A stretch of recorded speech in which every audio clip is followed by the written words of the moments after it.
Joining me now on Skype is Kresta, President and CEO of Ave Maria Radio. Al is also the host of Kresta in the Afternoon, heard on EWTN Global Catholic Radio. Al, welcome back. Great to have you on. Well, thanks, Tracy, for the invitation.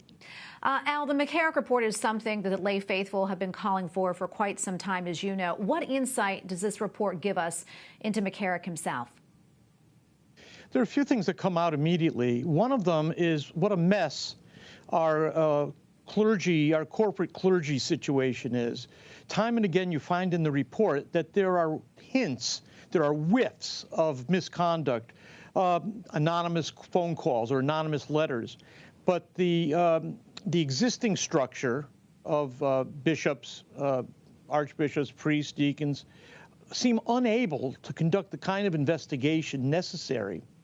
There were complaints about, not many, but there were complaints about McCarrick back in the mid-1990s. I think the first complaint is an anonymous phone call around 1994 from a mother. And so time and again, you have these things erupting. They're small, but they're erupting. And there's an inability on the part of our bishops and priests to conduct the kind of investigation that could have gotten to the bottom of this.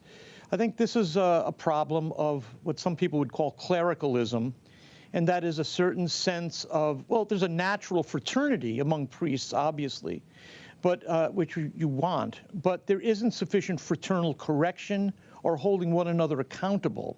There's a much high level of tolerance among one's peers, rather than actually asking people to answer for these kind of accusations. Why do I have this? Why did this land on my desk?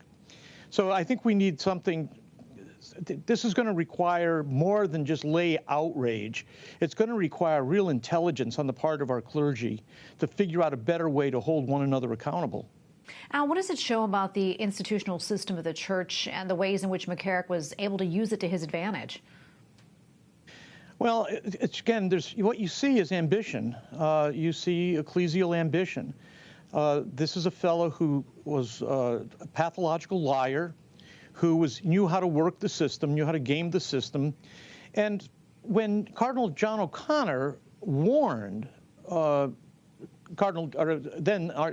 Dievich that McCarrick was not a good choice to become Cardinal Archbishop of Washington, D.C., and John Paul II originally decided to pass over him. He had passed over him twice before for Chicago and New York.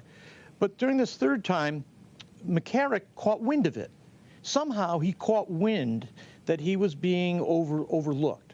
And he wrote a personal letter to Dievich, which was then shared with John Paul II.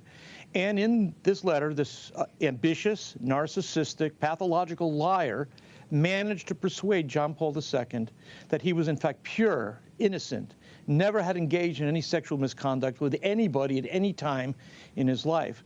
And so you have, what is that about? That's about ambition.